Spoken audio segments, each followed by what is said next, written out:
This is the beginning of a boss gauntlet. You have to fight 4 bosses and then the final boss of the game, so 5 bosses in a row.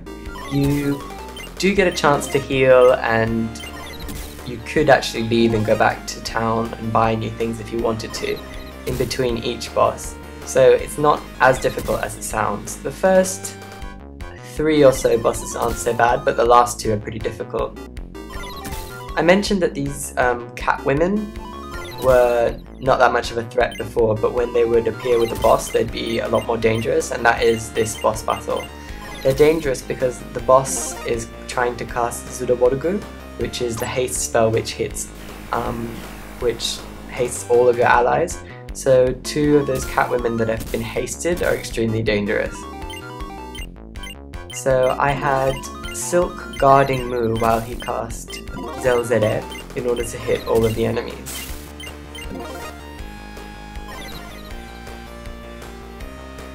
Now the Catwoman on the right is guarding the boss, which means that even if I had a long range weapon I wouldn't be able to hit him to try to cancel his spell. So at the moment since I wouldn't have time to charge a spell with Mu, I'm just trying to use physical attacks to get rid of that Catwoman as quickly as possible. Okay, now that the boss moves to the front row, we can hit him with physical attacks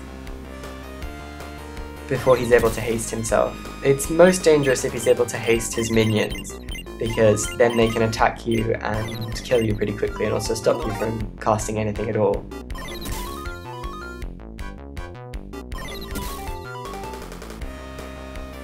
Unfortunately, this doesn't stop the boss from using physical attacks, which is what they'll generally tend to do instead of casting spells when they have none of their minions left to protect them.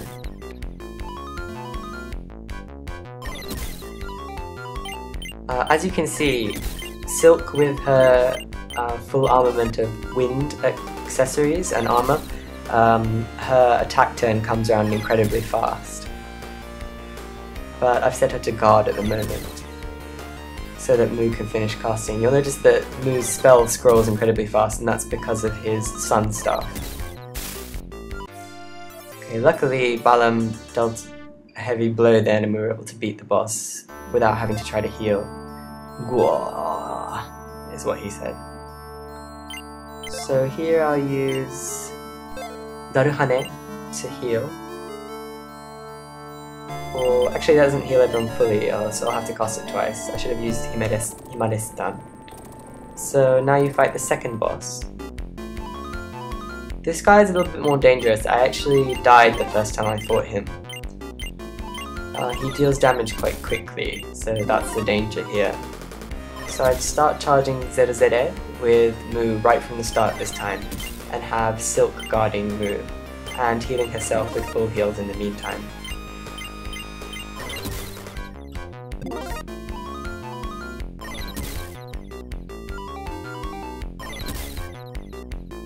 Luckily, Silk is taking hits and not Mu.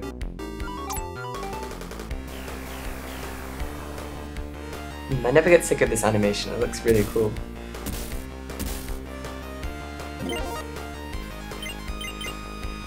These bosses aren't really ever explained, which is a little bit strange. Silk died, so I'm having Balam use a revival stone on her. Fortunately, revival stones also fill your health completely, so that saves you. Yeah, it's never explained what these bosses are actually doing. You just have to assume that they're monsters summoned by Bufeed to protect him or something. This game has a really good story. It's quite neat and it ties together nicely at the end. But after finishing it, I realized there are a couple of things that aren't very well explained. I don't know if it's maybe I didn't talk to every single person in the town and that's where all the plot holes are filled in. But sometimes things will be completely fully explained, and then sometimes they just kind of gloss over events, and so I don't know, it's a bit ragged, the plot line. So, but other than that, I think it's really worth playing. Now that we've gotten rid of his minions, he should be a little bit easier to handle since we can stop him casting. Unfortunately, his rate of attack is pretty high, so he can be quite dangerous to Mu. I keep spamming Zero with Mu in order to try to take him down as quickly as possible. That's the first time I think I've ever seen Balam in his critical mode, because he has such high HP, he's normally never gets down that far.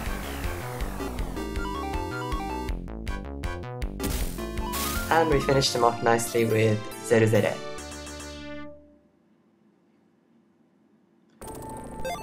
Guo. They all say Guo when they die. So now that that's finished, we need to heal everyone before we can move on. So quickly use Himarestan to heal everyone fully. And then since Mu's his MP is down to 63, which is about a quarter, I use a Hyper Gem to fill it up again.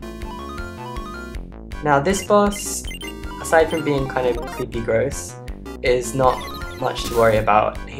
I've died on the first boss and I've died on the third boss, the one after this one, but I've never died on this guy, so he's not that much to worry about.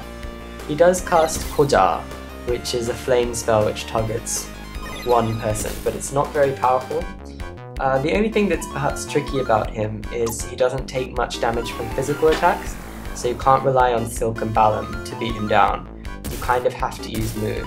But since we have Zero, and since his charge times on spells is so greatly reduced by this point, he's really nothing to worry about. His minions can be a little bit of trouble if they keep cancelling Mu's attacks, but once they're out of the way, then you shouldn't have anything to worry about. Here, Silk died, so I use a Revival Stone with Balam to bring her back.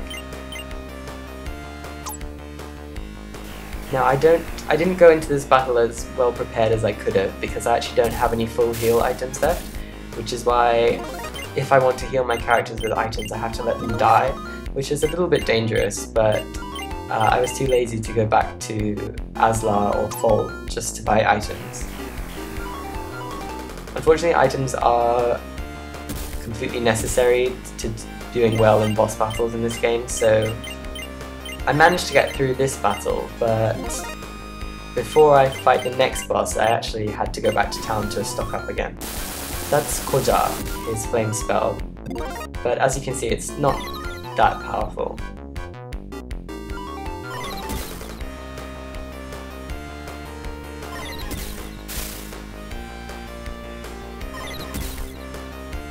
So there, the damage he takes from physical attacks is quite low.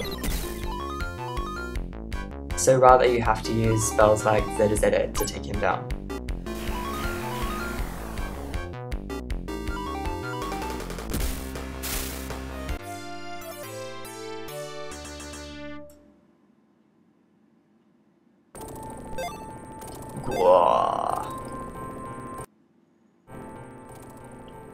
I heal my characters as usual, using Himarestan, and then before I move on I'll use a Hyper Gem to refill Mu's MP and then move on to the next boss.